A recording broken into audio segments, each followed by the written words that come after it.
What's up, everybody? Happy Wednesday, excuse me. Hope everyone's having a good day. Lots to cover today. Don't forget to hit the like and subscribe button as usual, especially the subscribe button if you enjoy the content.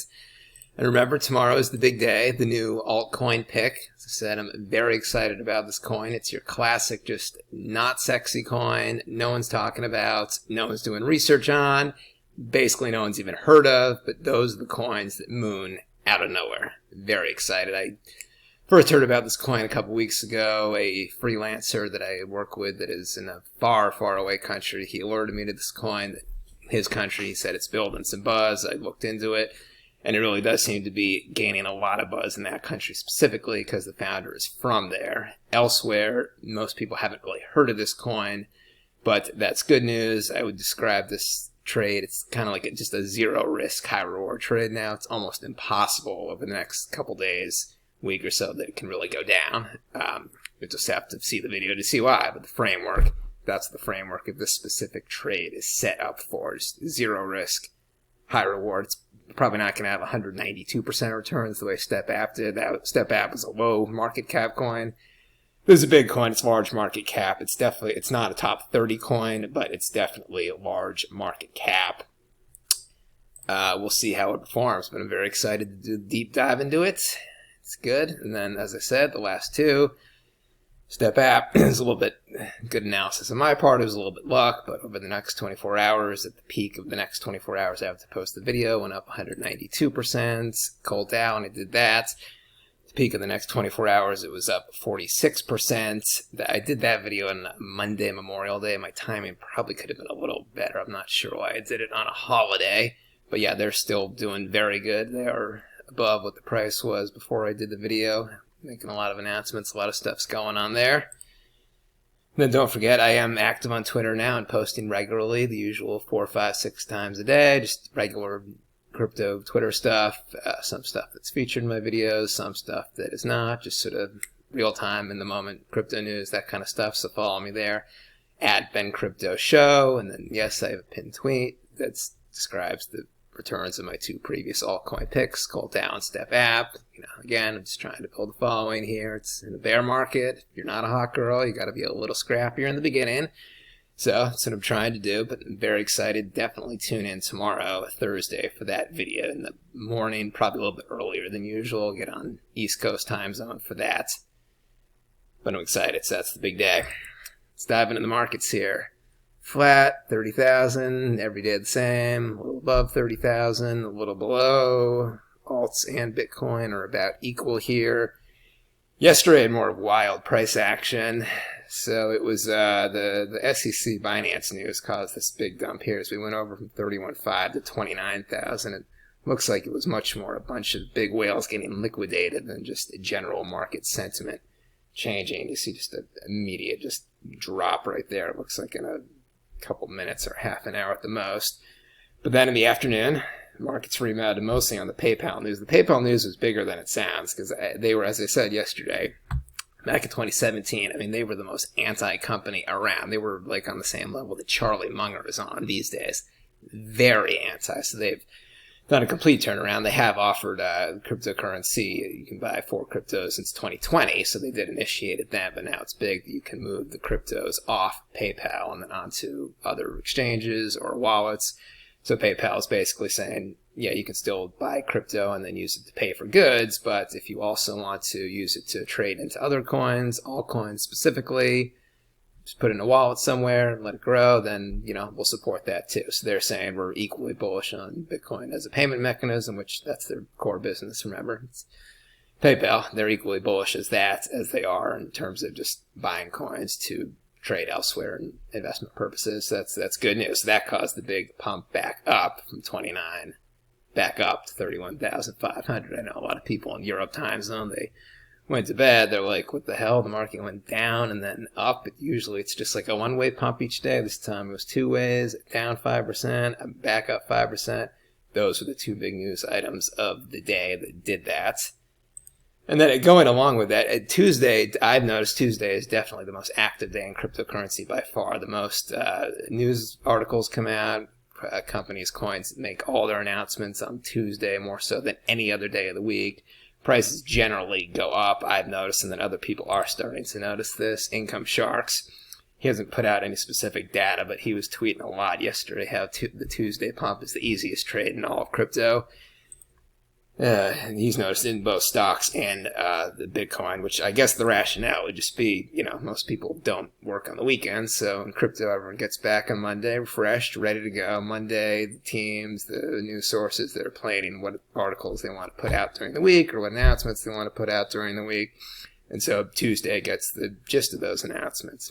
People are always a little more productive at the start of the week than the end of the week. So it's that rationale probably holds true for any industry. And Income Shark says he noticed the correlation between both stocks and bonds on Tuesday. They go up, and then I think it's just especially so in crypto, 'cause the crypto markets are pretty quiet on the weekend, but people are pretty excited to get back into it on Monday. It's not like other industries. Everyone's dreading Monday, dreading going back to work. No, crypto, Mondays, people are just pumped to get back into it. So Tuesday is generally going to be the day where the markets are just back in full swing and they go up the most. But I'd love it if someone put up like a stat, just a simple stat.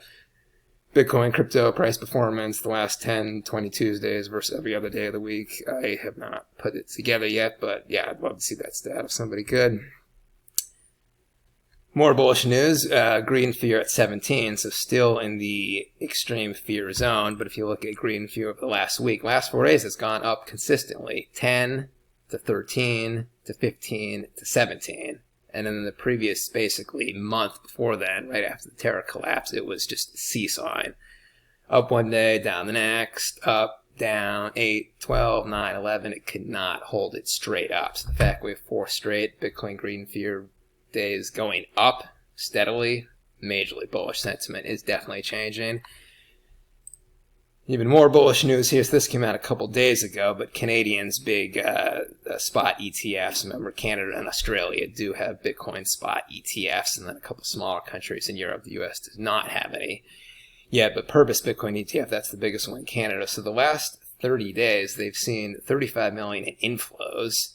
So it seems this is twofold. Number one, investors are becoming more bullish on just the market and prices going up and the FUD from the terror disaster kind of fading away. And then also, this just shows that in Canada, at least, the spot coin BTFs are getting steadily more popular. More people are just trading them regardless. Remember, these are not sell sort of mechanism. These are only buying long, so it's just inflows. That's only money's coming in to buy. It's not like an exchange where money goes in, then you decide to buy or sell. So the fact there's been $35 million of inflows, that means there's been 35 million, the plus minus inflows versus outflows, it's plus 35 million over the last 30 days. And Canada is a small country, so that's a pretty big number. That would be the equivalent in, 10, 15 times that in the US. So this is pretty bullish. Investors there are definitely bullish. And we're looking at the yellow line here. This is it's Purpose BTF's been around about a year, so it's gone steadily up. Then the inflows went down a month ago, the terror disaster, and then they've gone up sharply since then in the last 3 weeks. So this is majorly bullish. And then, as I've said, Australia, they've had a few Bitcoin spot ETFs and crypto spot ETFs. They had 3 launch about a month ago. Investors are still kind of warming up to them and no technical glitches. They're going off pretty good. The funds, the inflow, the people using them, it's not nearly this level of popularity as Canada, as their ETFs. But a start is something, and they launched 2 new ones earlier this week, I believe yesterday. So now that brings their total to 5 Bitcoin and crypto ETFs. They're all just in Bitcoin and Ethereum. Keep it simple. The 2 yesterday had about $150,000 in total inflows, so not huge opening days. But Australia, they didn't really hype it up ahead of time. When the futures ETF was launched in the U.S., there was a lot of hype the opening week, so it was, they had a lot of funds coming into that. And the Canada spot BTF, they hyped that up a lot, so the first week had huge inflows as well. Australia just kind of rolled it out quickly without the pre-hype, so the numbers just aren't going to be quite the same, but at least there's no technical glitches. And obviously that all, bodes well for the U.S. possibly allowing a spot BTF at some point pretty soon. I think we're getting closer to that. And even if you're not going to trade in that, it would be a major bullish event for 2 reasons. Number one, the announcement would be a huge announcement that day. It would cause major price pumps. And then it seems to be about 2, 3, 4 weeks from announcement to the ETF going live. So then over the next month, then all we'd be hearing would be the build up to the ETF actually going live. So that would be more bullish momentum during that month. It would not be a quiet rollout, I don't think, like Australia. It would just be a hyped up, big time roll up. So that would be 1 month of just bullish news every day you'd be hearing about. The market would almost certainly keep going up during that time. So that's definitely something to watch for. And then even more bullish news. So this is index funds, not spot ETFs. The spot ETFs actually hold Bitcoin and crypto. Index funds don't. They just basically mirror a bunch of different coins. So these are legal in the US. And then inflows, again, same thing as we saw with the Canada spot ETF, but to these US index crypto funds, huge inflows the last month. Of course, in May, inflows averaged at 66 million for May, whereas it was only 49 million in April. And then, interesting enough, only the Bitcoin-based funds have received the most inflows. So again, this is basically just showing that the FUD surrounding the terror disaster, what was that, about a month ago now, it has largely dissipated. The mainstream institutional, the index funds cater to the mainstream institutional investors, upper middle class or wealthy investors who don't want to deal with using exchanges, creating wallets, private keys, but they do want to invest in crypto or something that mirrors it, so they go to index funds. This is a good pulse of just the general mainstream institutional investor who has money but isn't a professional investor themselves, and they are buying big, so that's good. They seem to be a little more bullish on Bitcoin than altcoins, but that doesn't mean Bitcoin's going to go up more than altcoins. I am very bullish on both of them right now, but the Bitcoin-based inflows have seen the biggest inflows over the last month, so this is more bullish news here. And then even more bullish news. This came out today, about an hour or two ago. Ethereum's total value locked in DeFi shrank 35% in May. It's a little misleading. We'll get to that in a moment. While Tron's rose 47%. So as I've been saying, Tron has just quietly just been dominating the markets the last month. They have just basically replaced Terra as that ecosystem there that caters mostly to Asian investors and similar founders, similar algo stable coins. It's just, one went bust, the other went in and replaced it, and Tron is, look, this is the 3-month chart here, just straight up here. I don't have the Bitcoin side-to-side chart, but it's been pretty down the last month, as we know. This right here, straight up. Tron is, I believe, the single highest performing coin in the top 100 by a long shot. And then this article, so there's the price performance and then TVL. So as I just showed you, Tron's price performance has gone high, and usually they work in unison with each other. So TVL, total value locked, it's basically just the amount of activity around the DeFi apps within each of the blockchain's ecosystems.